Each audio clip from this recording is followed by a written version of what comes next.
यह कहानी शुरू होती है उत्तर प्रदेश के उस इलाके से जिसे हम पूर्वांचल के नाम से जानते हैं। इस मिट्टी में कुछ ऐसा जादू है कि यहाँ पैदा होने वाले लोग जैसे जैसे बड़े होते हैं, उनका खून गुस्से और ताव से भर जाता है और इसी ताव में वे अपनी कड़ी पहचान बना डालते हैं।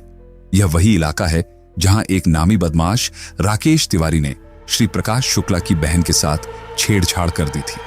अब यहीं से असली कहानी शुरू होती है। श्री प्रकाश शुक्ला, जो पहले एक आम आदमी थे, इस घटना के बाद पूरी तरह बदल गए। उन्होंने ऐसा कुछ किया जिसे अगर कोई फिल्म डायरेक्टर भी सोचता तो उसकी भी सोच भी शायद नहीं पहुंच पाती। अपनी बहन का अपमान सहन नहीं कर पाया श्री प्रकाश, और उसने ऐसा कदम उठाया जिसने पूरी पूर्वांचल की राजनीति और अपराध की दिशा बदल दी। श्री प्रकाश का हौसला बढ़ चुका था। वह अब कुछ भी कर सकते थे और उनका अगला कदम तो किसी के लिए भी कल्पना से बाहर था।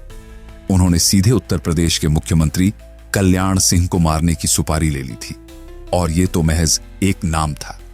पूर्वांचल में नामों की एक लंबी सूची है। योगी आदित्यनाथ के गुरु अवैधनाथ से लेकर मुख्तार अंसारी, साधु सिंह, माखनू सिंह, ब्रजेश सिंह और इन सबको अपराध की दुनिया का रास्ता दिखाने वाला गॉडफादर हरिशंकर तिवारी। इन लोगों के रास्ते ने इस इलाके के खून में लाल रंग भर दिया था, और यही लाल रंग अब तक यहां की मिट्टी में समा चुका था। अगर हम 70 के दशक की बात करें, यानी 1970 के दशक की, तो यह वही समय था जब पूर्वांचल की धरती से उभरते अपराधी धीरे धीरे अपना नाम और दबदबा बना रहे थे। और इस सब के पीछे एक कारण था, ठेका। अब मैं आपको शराब के ठेके की बात नहीं कर रहा हूं, तो थोड़ी देर के लिए अपने दिमाग को उस दिशा में मत दौड़ाइए। मैं बात कर रहा हूं सरकारी काम के ठेकों की। सरकार की नीतियां बदल रही थीं, और जैसे जैसे ये नीतियां बदल रही थीं, ठेकों का खेल शुरू हुआ। सरकार ने ठेके देने की प्रक्रिया बदल दी, और इसका सीधा असर पूर्वांचल की राजनीति और अपराध पर पड़ा।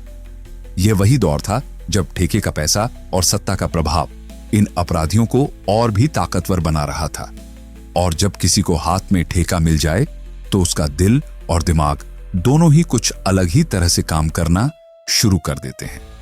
इन अपराधियों ने उस समय की राजनीति के खेल को समझ लिया था, और फिर उन्होंने उस खेल को अपने तरीके से खेलना शुरू किया। अब सोचिए, क्या होता अगर ठेके की यह खेल कड़ी ना होती?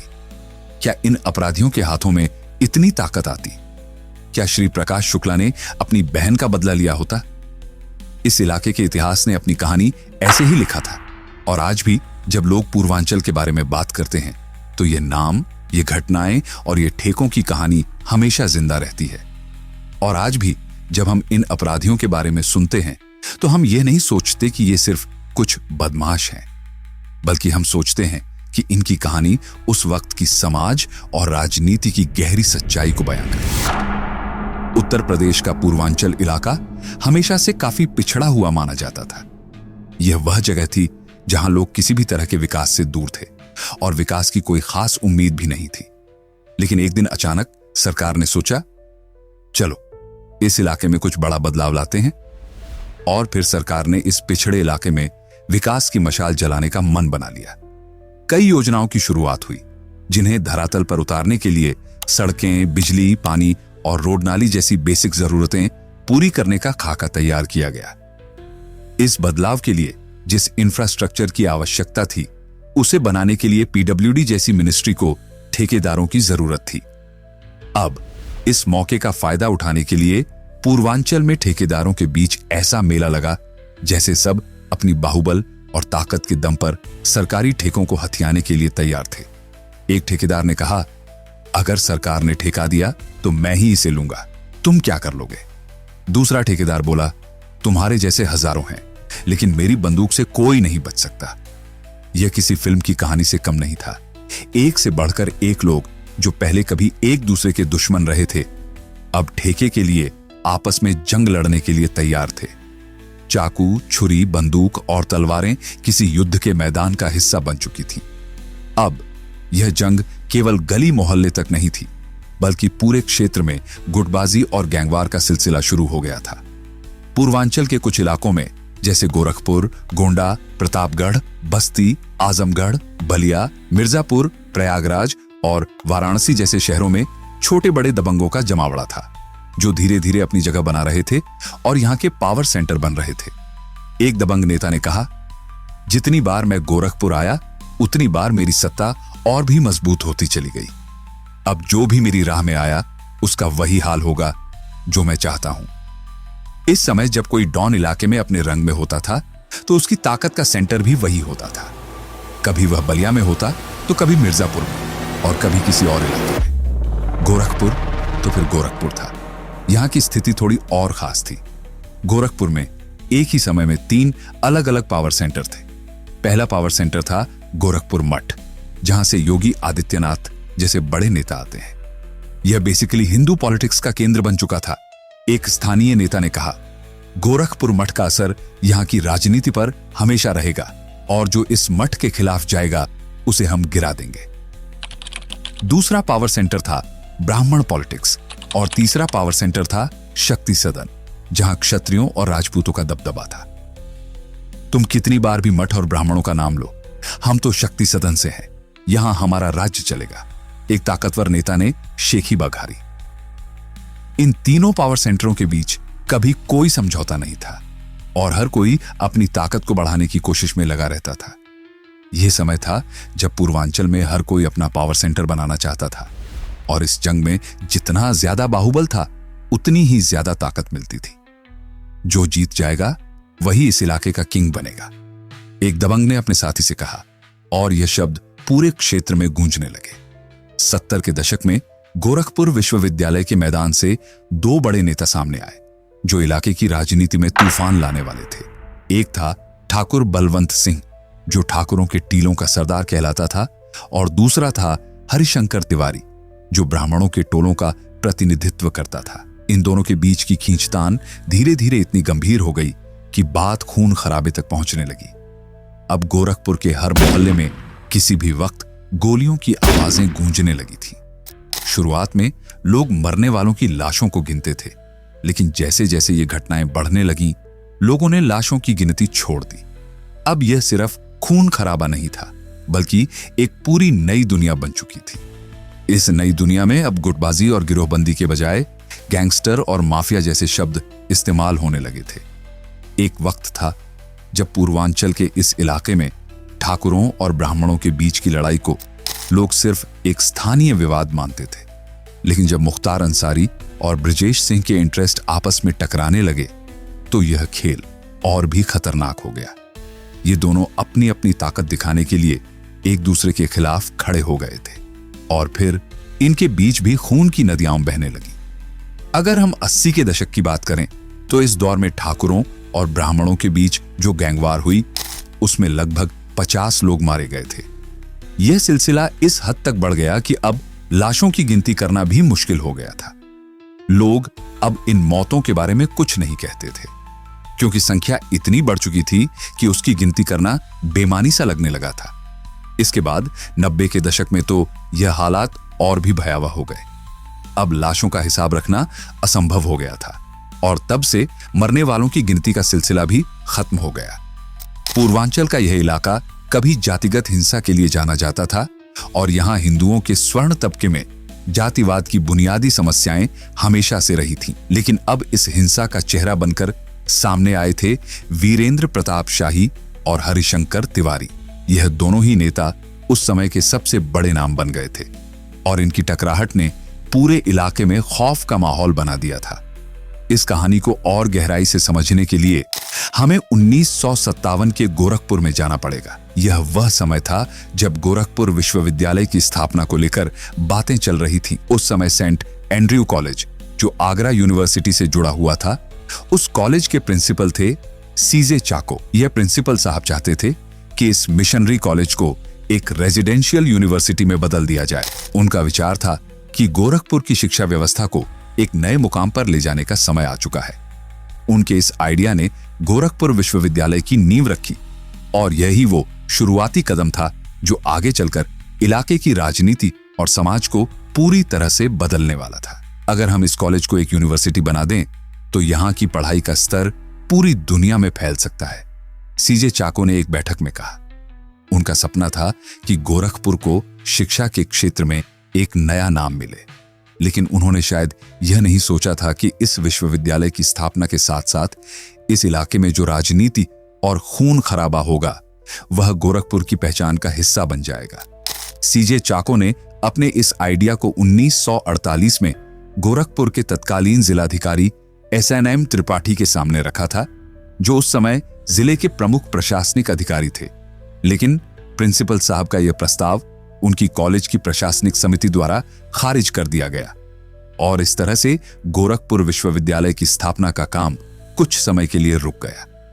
मगर यह भी सच था कि इस योजना के बारे में लोगों के मन में एक तस्वीर बन चुकी थी और अब वे धीरे धीरे इसे वास्तविकता में बदलने की तैयारी कर रहे थे। तत्कालीन समय में एक बड़ी पहल की गई और बाकायदा विश्वविद्यालय की स्थापना के लिए एक कमेटी बनाई गई। इस कमेटी के अध्यक्ष बने जिलाधिकारी SNM त्रिपाठी, जबकि गोरखपुर मंदिर के महंत दिग्विजय नाथ और बिजनेसमैन सरदार सुरेंद्र सिंह मजीठिया को वाइस प्रेसिडेंट के रूप में शामिल किया गया। यह एक नई शुरुआत थी जिसमें स्थानीय प्रमुख व्यक्तित्वों का योगदान था। आजादी के बाद उत्तर प्रदेश के पहले मुख्यमंत्री गोविंद बल्लभ पंत और उनके बाद दूसरे मुख्यमंत्री संपूर्णानंद के साथ SNM त्रिपाठी के अच्छे रिश्ते थे। इन अच्छे संबंधों का फायदा उठाते हुए 1957 में गोरखपुर विश्वविद्यालय की स्थापना की गई। शुरुआत में विश्वविद्यालय में 12 कोर्स शुरू किए गए थे और विश्वविद्यालय के संचालन के लिए एक गवर्निंग बॉडी बनाई गई। इसमें SNM त्रिपाठी, महंत दिग्विजय नाथ, सरदार सुरेंद्र सिंह मजीठिया और गीता प्रेस के संचालक हनुमान प्रसाद पोद्दार जैसे महत्वपूर्ण नाम शामिल थे। विश्वविद्यालय के इस गवर्निंग बॉडी का हेड वही व्यक्ति बनने वाला था जो यूनिवर्सिटी के बाकी ऑपरेशनल एक्टिविटी को नियंत्रित करता। इसका मतलब था कि इस व्यक्ति का निर्णय स्टाफ की नियुक्तियों में महत्वपूर्ण भूमिका निभाता था। लेकिन जैसे ही गवर्निंग बॉडी की ताकत बढ़ी, वैसे ही SNM त्रिपाठी और महंत दिग्विजय नाथ के बीच खींचतान शुरू हो गई और यही वह शुरुआत थी जिसने पूर्वांचल में ब्राह्मण और ठाकुर की राजनीति, वर्चस्व और सत्ता की जंग का बीज बो दिया। अब जब किसी गुट का व्यक्ति कमेटी के शीर्ष पर बैठा तो उसने अपनी जाति के लोगों को विश्वविद्यालय में उच्च पदों पर नियुक्त करना शुरू कर दिया। जब ब्राह्मणों का गुट सत्ता में आया तो उन्होंने अपने समाज के लोगों को विश्वविद्यालय में जगह दी और जब ठाकुरों का गुट आया तो उन्होंने अपनी जाति के लोगों को उच्च पदों पर स्थापित किया। आगे चलकर यह संघर्ष इतना बढ़ गया कि दोनों गुटों ने छात्र राजनीति को अपना मोहरा बना लिया। छात्र नेताओं को पॉलिटिकल खेलों का हिस्सा बना दिया गया। यह खेल अब केवल विश्वविद्यालय तक सीमित नहीं था, यह पूरे इलाके की राजनीति और समाज पर असर डालने वाला था। एक दिन SNM त्रिपाठी ने महसूस किया कि उनका वर्चस्व विश्वविद्यालय में कमजोर पड़ने लगा है। ऐसे में उन्होंने अपने पक्ष में एक और ताकतवर शख्सियत हरिशंकर तिवारी को अपना साथी बना लिया। अब तुमसे जितना हो सके हमें मदद चाहिए, SNM त्रिपाठी ने हरिशंकर तिवारी से कहा। अगर तुम हमारे साथ हो तो हम फिर से अपने पद पर काबिज हो सकते हैं। हरिशंकर तिवारी, जो पहले से ही गोरखपुर में ब्राह्मणों के बीच अपनी जगह बना चुके थे, ने यह ऑफर स्वीकार किया और यही वो पल था जब गोरखपुर विश्वविद्यालय की स्थापना ने न सिर्फ शिक्षा के क्षेत्र में बदलाव लाया बल्कि राजनीति और समाज में भी एक नई करवट ली। वीडियो का अगला हिस्सा अब भी जारी है, लेकिन जिन दोस्तों ने अभी तक हमारे चैनल को सब्सक्राइब नहीं किया है वह सब्सक्राइब बटन दबाकर नोटिफिकेशन को ऑन जरूर कर लें ताकि आप हमारी आने वाली वीडियोस से जुड़े रहें। अब बात करते हैं हरिशंकर तिवारी की, जो उस समय एक उभरते हुए छात्र नेता के रूप में सामने आ रहे थे। गोरखपुर विश्वविद्यालय में ब्राह्मण छात्रों के बीच उनकी पकड़ बहुत मजबूत हो गई थी। छात्र राजनीति में अपनी जगह बनाने के बाद हरिशंकर तिवारी ने आगे बढ़कर राजनीति में कदम रखा और 6 बार लगातार विधायक बने। इसके साथ ही उत्तर प्रदेश सरकार में कैबिनेट मंत्री का पद भी संभाला। उस समय उत्तर प्रदेश और खासकर पूर्वांचल में जितने भी गैंगस्टर और माफिया राज कर रहे थे, उनकी ताकत के पीछे हरिशंकर तिवारी का आशीर्वाद था। हरिशंकर तिवारी ने साल 1960 में गोरखपुर विश्वविद्यालय से समाजशास्त्र में मास्टर डिग्री हासिल की थी। इसके बाद उन्होंने सरकारी ठेके हथियाने के लिए हर तरह के तरीके अपनाए। उसी दौरान ठाकुर लॉबी ने बलवंत सिंह और रविंद्र सिंह को हरिशंकर तिवारी के सामने एक मजबूत राजपूत चेहरा बनाकर पेश किया। साल 1987 में रविंद्र सिंह को गोरखपुर विश्वविद्यालय के छात्र संघ का नेता चुन लिया गया और इस चुनाव में पूरी ठाकुर लॉबी का समर्थन था। इसके बाद अब रविंद्र सिंह 2 विश्वविद्यालयों के छात्र संघ के अध्यक्ष बन चुके थे और उनके रूप में प्रदेश में एक एक्टिव छात्र नेता उभर चुका था। उसी दौरान देश की प्रधानमंत्री इंदिरा गांधी की नीतियों के खिलाफ जयप्रकाश नारायण ने मोर्चा खोला था। 1985 में इंदिरा गांधी ने इमरजेंसी लागू की और इसके साथ ही सरकार के खिलाफ विरोध का सिलसिला शुरू हो गया। 1977 में इमरजेंसी खत्म होने के बाद देश में चुनाव हुए और उत्तर प्रदेश में जनता दल ने रविंद्र सिंह को टिकट दिया। वह कोड़ी राम सीट से चुनाव जीतकर विधायक बन गए। अब पूर्वांचल में चल रही ब्राह्मण और ठाकुरों के बीच की यह लड़ाई अब खूनी संघर्ष की तरफ बढ़ने वाली थी। साल 1978 में रविंद्र सिंह के करीबी दोस्त बलवंत सिंह की गोलघर के पास गोली मारकर हत्या कर दी गई। इस हत्याकांड में रुदल प्रताप सिंह का नाम सामने आया, जो हरिशंकर तिवारी का करीबी था। बलवंत सिंह की हत्या से ठाकुर गुट बौखला गया और ठाकुर लॉबी को एक बड़ा झटका लगा था। इसी दौरान एक और नया नाम सामने आया, वीरेंद्र प्रताप शाही। वह बस्ती जिले से था और बलवंत सिंह और रविंद्र सिंह का करीबी दोस्त था। वीरेंद्र शाही ने ठाकुर गुट की कमान संभालने की तैयारी की। बस्ती जिले में अपना राजनीतिक करियर शुरू करने के लिए वह रामकिंकर सिंह के साथ मिलकर राजनीति की बारीकियां सीख रहे थे। रामकिंकर सिंह बाद में विधायक बने, लेकिन वक्त के साथ हालात बदलने लगे और वीरेंद्र शाही और रामकिंकर सिंह के बीच दुश्मनी पैदा हो गई। अब दोनों के बीच सत्ता की होड़ शुरू हो गई थी और पूर्वांचल में राजनीति का रंग और गहरा होता जा रहा था। अब तो किसी को भी अपने रास्ते में आने की इजाजत नहीं देंगे, वीरेंद्र शाही ने अपने करीबी दोस्त से कहा। और यह राजनीति का नया खेल था, जहां हर कदम पर संघर्ष और खून खराबा था। इस कहानी की शुरुआत एक बेहद खतरनाक घटना से होती है, जो दोनों नेताओं के बीच दुश्मनी की नींव रख गई थी। दरअसल रामकिंकर सिंह ने वीरेंद्र प्रताप शाही के करीबी आदमी को बीच सड़कों पर थप्पड़ मार दिया। यह अपमान वीरेंद्र प्रताप शाही से सहन नहीं हुआ। गुस्से में आकर उन्होंने तुरंत रामकिंकर सिंह पर हमला बोल दिया। इस हमले में रामकिंकर सिंह तो बच गए, लेकिन इसके बाद जो रौद्र रूप उन्होंने धारण किया, उसने वीरेंद्र शाही के लिए बस्ती में रहना मुश्किल कर दिया। यह सिर्फ एक शारीरिक संघर्ष नहीं था, बल्कि एक गहरी राजनीतिक जंग की शुरुआत थी। इसी बीच बलवंत सिंह की हत्या कर दी जाती है। उनकी अंतिम यात्रा में हजारों लोग शामिल होते हैं और वीरेंद्र प्रताप शाही इस घटना से इतने दुखी होते हैं कि वह अपने समर्थकों के साथ सीधे कैंटोनमेंट थाने पहुंच जाते हैं। वहां उन्होंने हरिशंकर तिवारी के खिलाफ एफआईआर दर्ज करवा दी। यही वह क्षण था जब दोनों के बीच सीधी दुश्मनी का आगाज हुआ था। अब यह संघर्ष सिर्फ व्यक्तिगत नहीं, बल्कि सामूहिक बन गया था और दोनों गुटों के बीच दिन प्रतिदिन हिंसा बढ़ने लगी। एक दिन में 7-8 लोगों की हत्या होना अब आम बात हो गई थी।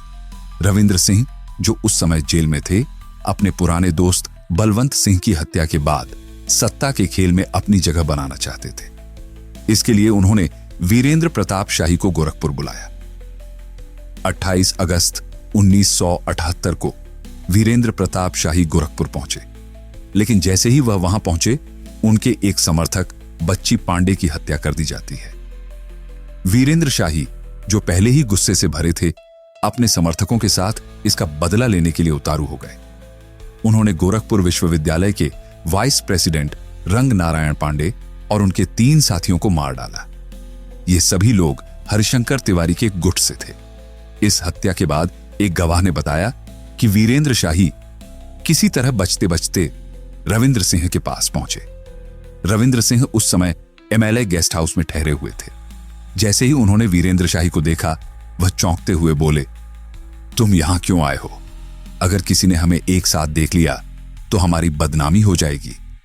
वीरेंद्र शाही ने बिना किसी हिचकिचाहट के अपनी रिवॉल्वर निकाली और रविंद्र सिंह के कनपटी पर तानते हुए कहा, तो अब तुम विधायक बन गए और मैं क्रिमिनल बन गया। यह सुनकर रविंद्र सिंह की हालत बिगड़ गई। वह कुछ पल के लिए चुप रहे, लेकिन फिर मजबूरी में उन्होंने वीरेंद्र शाही को छुपाने का तरीका निकाला। ठीक है, तुम्हें छिपाना पड़ेगा, लेकिन इस बार किसी को भी यह नहीं पता चलना चाहिए, रविंद्र सिंह ने कहा।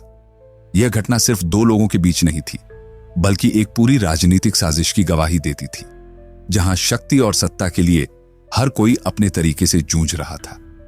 चीजें अब और ज्यादा खतरनाक मोड़ पर आ चुकी थी। हरिशंकर तिवारी गुट के लोगों ने वीरेंद्र शाही गुट के कुछ लोगों की हत्या कर दी थी, और यह एक ऐसी हिंसा का हिस्सा बन गया जो अब तक का सबसे खतरनाक रूप अख्तियार कर चुकी थी। दोनों गुटों को यह एहसास हो चुका था कि राजनीति में ही अपनी ताकत और दबदबा बनाए रखा जा सकता है। तुमने हमें सड़कों पर मारा है, अब तो तुम्हें अंदर से भी खड़ा नहीं होने देंगे, हरिशंकर तिवारी गुट के एक सदस्य ने वीरेंद्र शाही गुट के लोगों से कहा। यह सिर्फ एक सादा बयान नहीं था, बल्कि यह राजनीतिक ताकत की लड़ाई का ऐलान था। साल 1974 में जब हरिशंकर तिवारी एमएलसी की सीट के लिए चुनाव लड़ने उतरे थे, तो उन्हें कांग्रेस के उम्मीदवार शिवहर्ष उपाध्याय ने हराकर यह साबित कर दिया कि इस राजनीतिक लड़ाई में कोई भी आसानी से जीत हासिल नहीं कर सकता। हमसे मुकाबला करना है तो जरा अपना तजुर्बा बढ़ाओ, शिवहर्ष उपाध्याय ने चुनाव जीतने के बाद तिवारी से कहा। हरिशंकर तिवारी इस हार को एक बड़ी चुनौती मानते हुए अगली बार की तैयारी में जुट गए। वहीं वीरेंद्र शाही, जो अब रविंद्र सिंह के साथ राजनीति का पाठ पढ़ रहे थे, उसी दौरान हरिशंकर तिवारी ने अपने नए राजनीतिक शागिर्द अमरमणि त्रिपाठी को खोज लिया था। अमरमणि त्रिपाठी, जो उत्तर प्रदेश की राजनीति में एक नया नाम बनने जा रहे थे, बाद में 4 बार विधायक बने और उत्तर प्रदेश सरकार में मंत्री भी बने।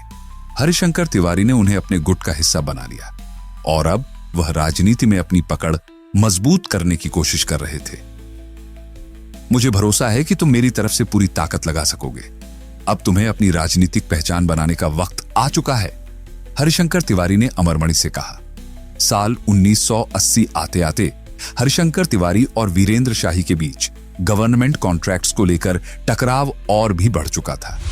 इस दौरान जब विधानसभा चुनाव का वक्त आया, तो वीरेंद्र शाही ने लक्ष्मीपुर विधानसभा सीट से निर्दलीय उम्मीदवार के तौर पर चुनाव लड़ने का ऐलान कर दिया। चुनाव आयोग ने उन्हें शेर का चुनाव चिन्ह दिया। दूसरी तरफ हरिशंकर तिवारी ने अमरमणि त्रिपाठी को वीरेंद्र शाही के खिलाफ मैदान में उतारा। तुम समझते हो कि मैं हार जाऊंगा? यह चुनाव मेरी हैट्रिक है, वीरेंद्र शाही ने चुनाव में अपनी स्थिति को मजबूत करते हुए कहा। जब चुनाव का नतीजा आया, तो वीरेंद्र शाही ने भारी बहुमत से जीत हासिल की और तभी से उन्हें पूर्वांचल का शेर कहा जाने लगा। लेकिन यह जीत सिर्फ एक और संघर्ष की शुरुआत थी। इसी दौरान गोरखपुर रेलवे स्टेशन के बाहर वीरेंद्र शाही के राजनीतिक मेंटोर रविंद्र सिंह की हत्या कर दी जाती है। रविंद्र सिंह ने ठाकुरों की नेतृत्व की जिम्मेदारी संभाली थी और उनकी हत्या के बाद वह नेतृत्व पूरी तरह से वीरेंद्र शाही के हाथों में आ गया। अब ठाकुर और ब्राह्मण के बीच वर्चस्व की यह लड़ाई और भी तीव्र हो गई थी। दोनों गुट अब न केवल धनबल और बाहुबल, बल्कि राजनीतिक शक्ति में भी अपनी स्थिति मजबूत करने के लिए संघर्ष कर रहे थे। अब इस इलाके में सब कुछ मेरे हाथ में है, वीरेंद्र शाही ने अपनी जीत के बाद कहा। हरिशंकर तिवारी को मैं अब पूरी तरह से पीछे छोड़ दूंगा।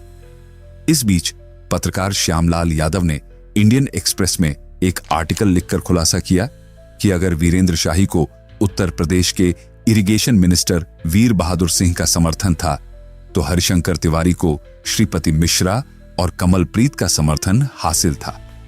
यह दोनों नाम, जो उत्तर प्रदेश के मुख्यमंत्री रह चुके थे, उस समय हरिशंकर तिवारी के साथ थे। कमलप्रीत सिंह ने 1941 से 1973 के बीच उत्तर प्रदेश के मुख्यमंत्री के रूप में अपनी पहचान बनाई, जबकि श्रीपति मिश्रा ने 1982 से 1964 तक उत्तर प्रदेश के मुख्यमंत्री के रूप में अपनी भूमिका निभाई थी। तुम समझते हो कि तुम्हारी ताकत हमेशा चलती रहेगी। मेरी पकड़ डीडीएच अब पहले से ज्यादा मजबूत है, वीरेंद्र शाही ने हरिशंकर तिवारी को खुली चुनौती दी। यानी इस दौरान उत्तर प्रदेश की राजनीति में हरिशंकर तिवारी का डंका जोर शोर से बज रहा था और यह संघर्ष अब इतना जटिल हो चुका था कि दोनों पक्ष अपनी पूरी ताकत लगा रहे थे ताकि कोई भी किसी से पीछे न रहे। साल 1985 में वीर बहादुर सिंह उत्तर प्रदेश के मुख्यमंत्री बने और उनके सत्ता में आते ही यूपी की राजनीति में नए बदलाव आने लगे। वह चाहते थे कि राज्य में एंटी सोशल एलिमेंट्स और गुंडागर्दी पर कड़ी नकेल कसी जाए और इसके लिए उन्होंने गैंगस्टर एक्ट और एंटी सोशल एक्टिविटी ऑर्डिनेंस जैसे कड़े कानून पास किए। इस दौरान उत्तर प्रदेश के पूर्वांचल में वीरेंद्र प्रताप शाही और हरिशंकर तिवारी के गैंग का वर्चस्व पहले से और मजबूत हो गया था। पत्रकार संतोष भारतीय बताते हैं कि इस समय वीरेंद्र प्रताप शाही को गोरखपुर मठ के महंत अद्वैत नाथ का समर्थन मिल रहा था। अद्वैत नाथ, जो आज के दौर में योगी आदित्यनाथ के गुरु माने जाते हैं, 80 के दशक में वीरेंद्र शाही के सबसे बड़े समर्थक बन चुके थे।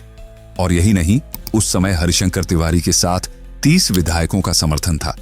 वहीं वीरेंद्र प्रताप शाही के पास 40 एमएलए थे जो उनकी ताकत को बढ़ाने में मदद कर रहे थे। अब जब 1985 में उत्तर प्रदेश विधानसभा चुनाव हुए तो हरिशंकर तिवारी ने चिल्लू पार विधानसभा सीट से चुनाव लड़ने का ऐलान कर दिया। यह सीट पहले से कांग्रेस पार्टी के रघुनाथ चतुर्वेदी के कब्जे में थी, जो पिछले 3 बार से लगातार एमएलए बनते चले आ रहे थे। इस सीट से कुछ दूर पर बड़हलगंज नामक कस्बा था, जहां डॉक्टर मुरलीधर दुबे प्रैक्टिस किया करते थे। वह रघुनाथ चतुर्वेदी के समर्थक थे और उनकी राजनीतिक पकड़ मजबूत थी। लेकिन अचानक डॉक्टर मुरलीधर दुबे की हत्या कर दी जाती है और हत्या का आरोप एक राजपूत पर लगता है। यह घटना राजनीति के लिए एक नया मोड़ साबित हुई। हरिशंकर तिवारी, जो पहले से ही इस सीट पर कब्जा करने की योजना बना चुके थे, ने इसका फायदा उठाया। वह रघुनाथ चतुर्वेदी को यह समझाने में सफल रहे कि इस ब्राह्मण ठाकुर की लड़ाई में कम से कम एक ब्राह्मण को दूसरे ब्राह्मण का समर्थन तो करना ही चाहिए। तुम समझते हो कि हम इस लड़ाई में कभी नहीं जीत सकते। अगर तुम मेरे साथ आओगे तो यह लड़ाई सिर्फ एक समुदाय की नहीं रहेगी, हरिशंकर तिवारी ने रघुनाथ चतुर्वेदी से कहा। रघुनाथ चतुर्वेदी, जो पहले इस राजनीति के खेल को अनदेखा कर रहे थे, अब महसूस करने लगे कि अगर वह इस समय हरिशंकर तिवारी के साथ नहीं आए तो उनका राजनीति में रहना मुश्किल हो सकता है। यह एक बहुत बड़ा कदम था, क्योंकि इस फैसले से चिल्लू पार विधानसभा सीट का राजनीतिक समीकरण पूरी तरह बदलने वाला था। यह घटनाएं पूर्वांचल के लिए सिर्फ एक नई राजनीतिक लड़ाई का संकेत नहीं थी, बल्कि यह वो दौर था जब वर्चस्व की इस लड़ाई में हर कदम पर खून खराबे की गूंज सुनाई देती थी। हरिशंकर तिवारी ने रघुनाथ चतुर्वेदी को ऐसा चक्रव्यूह दिखाया कि चुनाव से पहले ही रघुनाथ चतुर्वेदी ने कांग्रेस पार्टी से इस्तीफा दे दिया और फिर चौधरी चरण सिंह की पार्टी से हरिशंकर तिवारी के लिए चिल्लू पार विधानसभा सीट पर टिकट की व्यवस्था करवा दी। हरिशंकर तिवारी उस समय जेल में थे, लेकिन जेल से ही उन्होंने अपना पर्चा भरा और रघुनाथ चतुर्वेदी की मदद से विधायक बन गए। यह जीत केवल एक शुरुआत थी, क्योंकि इसके बाद हरिशंकर तिवारी ने लगातार 6 विधानसभा चुनाव जीते। उनकी राजनीति की पकड़ इतनी मजबूत हो चुकी थी कि चाहे सरकार मुलायम सिंह यादव की हो, बहुजन समाज पार्टी की हो या भाजपा की, हरिशंकर तिवारी मंत्री बने ही बने। राजनीति में हमेशा खुद को सबसे ऊपर रखना है, हरिशंकर तिवारी ने अपनी एक जीत के बाद कहा। यह उनका मंत्र था और यही मंत्र उन्हें हर सरकार में मंत्री बनाए रखने में मदद करता था। यहां तक कि एक दिन के मुख्यमंत्री बने जगदंबिका पाल ने भी उन्हें अपनी सरकार में कैबिनेट मंत्री बना रखा। इस दौरान वीरेंद्र शाही भी अपनी ताकत बनाए हुए थे। 1985 में हुए चुनाव में वह फिर से विधायक बने। उनका प्रभाव इतना गहरा था कि लोग उनके नाम से काम चला रहे थे। टाइम्स ऑफ इंडिया की वेबसाइट पर एक इंटरव्यू पब्लिश हुआ, जिसमें वीरेंद्र शाही के एक समर्थक ने बताया कि जब वह बहराइच गए तो एक पीडब्ल्यूडी का इंजीनियर अपने आप को वीरेंद्र शाही का बड़ा भाई बताता था। यह देखकर वह चौंके, क्योंकि उन्हें पता था कि वीरेंद्र शाही अपने मां बाप की इकलौती संतान थे। बाद में पता चला कि वह ऐसा सिर्फ इसलिए कर रहा था ताकि वीरेंद्र शाही के नाम पर सरकारी ठेके हासिल कर सके। उसके नाम से काम करने के लिए उसने खुद को वीरेंद्र शाही का भाई बताया। यह सच था और यह बताता था कि वीरेंद्र शाही का प्रभाव कितने गहरे तक पहुंच चुका था। लेकिन समय बदलने के साथ वीरेंद्र शाही की राजनीति का ग्राफ नीचे गिरने लगा। वह आने वाले 2 विधानसभा चुनावों में महाराजगंज और नौतनवा विधानसभा से निर्दलीय प्रत्याशी के तौर पर चुनाव लड़े, लेकिन वह हार गए। इससे उनके समय का डाउनफॉल शुरू हो गया था। इसी बीच उत्तर प्रदेश में एक और नया गैंगस्टर उभर आया। यह था राजेश तिवारी, जो एक लड़की से छेड़छाड़ करने का दोषी था। लड़की का भाई श्री प्रकाश शुक्ला था और उसने अपनी बहन का अपमान करने वाले को मौत के घाट उतार दिया। लेकिन जैसे ही उसने यह कदम उठाया, उसे किसी ताकतवर आदमी की जरूरत महसूस हुई और वह ताकत मिली उसे हरिशंकर तिवारी से। तुमने जो किया वह सही था, लेकिन अब तुम्हें मेरी मदद चाहिए, हरिशंकर तिवारी ने शुक्ला से कहा और उसे अपनी शरण में लिया। हरिशंकर तिवारी ने श्री प्रकाश शुक्ला को बैंकॉक भेज दिया ताकि वह वहां से लौटकर अपने अपराधी जीवन को और भी सक्रिय बना सके। बैंकॉक से लौटने के बाद श्री प्रकाश शुक्ला ने पहले से भी अधिक ताकतवर बनने का फैसला किया। अब वह अकेले ही पूरे इलाके का डॉन बनना चाहता था। इसके लिए उसे एक रास्ता चाहिए था और वह रास्ता था हरिशंकर तिवारी और वीरेंद्र शाही को खत्म करना। अब कोई भी मेरा रास्ता नहीं रोक सकता, श्री प्रकाश शुक्ला ने ठान लिया था। मैं अब हरिशंकर तिवारी और वीरेंद्र शाही दोनों को ही ढेर करूंगा। यह नया खिला हुआ चेहरा पूर्वांचल की राजनीति और अपराध की दुनिया में एक और खतरनाक मोड़ लेकर आया। साल 1996 में श्री प्रकाश शुक्ला के दोस्त गोधन सिंह के बेटे की हत्या हो गई और इस हत्याकांड में वीरेंद्र शाही का नाम सामने आया। यह हत्या एक ऐसी घटना बन गई जिसने पूर्वांचल में सन्नाटा तोड़ दिया। इसके बाद 1997 में श्री प्रकाश शुक्ला ने सरेआम वीरेंद्र शाही को गोली मारकर हत्या कर दी। उन्होंने यह हत्या एक 47 राइफल से की और वीरेंद्र शाही के शरीर में 100 से ज्यादा गोलियां दागी गईं। यह हत्याकांड एक ऐसा मोड़ था जिसने पूर्वांचल के राजनीतिक और आपराधिक इतिहास को हमेशा के लिए बदल दिया। इसके बाद श्री प्रकाश शुक्ला ने अपनी अगली रणनीति पर काम करना शुरू किया और उनका अगला लक्ष्य था हरिशंकर तिवारी। लेकिन इससे पहले उन्होंने एक कदम और उठाया जो सभी को हैरान कर गया। श्री प्रकाश शुक्ला ने उत्तर प्रदेश के तत्कालीन मुख्यमंत्री कल्याण सिंह की सुपारी ले ली। यह खबर जैसे ही सामने आई, पूरी सरकार के कान खड़े हो गए। हर कोई जानता था कि अगर शुक्ला को रोकने में देर हुई तो बड़ा नुकसान हो सकता था। सरकार ने तुरंत एक स्पेशल टीम गठित की और श्री प्रकाश शुक्ला की लोकेशन ट्रैक करने की कोशिश की। लेकिन एक मुश्किल थी, किसी के पास भी श्री प्रकाश शुक्ला की तस्वीर नहीं थी। वह हमेशा खुद को छुपा कर रखता था और उसकी पहचान किसी को भी साफ तौर पर नहीं थी। फिर भी किसी तरीके से उसकी तस्वीर जुटाई गई और उसे अखबारों में पब्लिश कर दिया गया। इसके बाद पुलिस को पता चला कि श्री प्रकाश शुक्ला दिल्ली में कहीं छिपा हुआ था। 23 सितंबर 1998 को दिल्ली में पुलिस के साथ मुठभेड़ में श्री प्रकाश शुक्ला मारा गया। लेकिन इससे हरिशंकर तिवारी पर कोई असर नहीं पड़ा। वह राजनीति में उसी तरीके से सक्रिय रहे और साल 2023 में 91 साल की उम्र में हार्ट अटैक के कारण उनका निधन हो गया।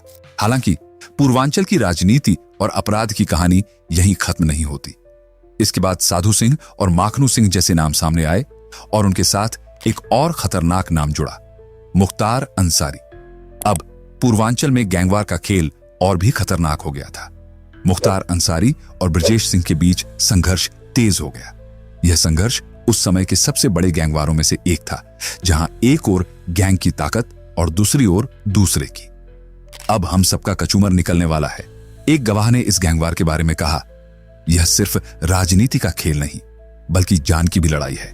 यह वही समय था जब पूर्वांचल की धरती में खून की नदियां बह रही थी और हर गली में राजनीति और अपराध का गठबंधन था। इस कड़ी में एक और सवाल था, क्या यह लड़ाई कभी खत्म हो पाएगी? यह थी पूर्वांचल की मिट्टी का रक्त चरित्र और इसे समझना आसान नहीं था। उम्मीद है कि इस वीडियो को देखकर आपको पूर्वांचल की कहानी और उसके ऐतिहासिक घटनाओं को अच्छे से समझने का मौका मिला होगा। अगर आपको यह वीडियो पसंद आया हो तो इसे लाइक करें और अपने दोस्तों के साथ शेयर जरूर करें। फिर मिलेंगे नए वीडियो में। तब तक के लिए जय हिंद, जय भारत, वंदे मातरम।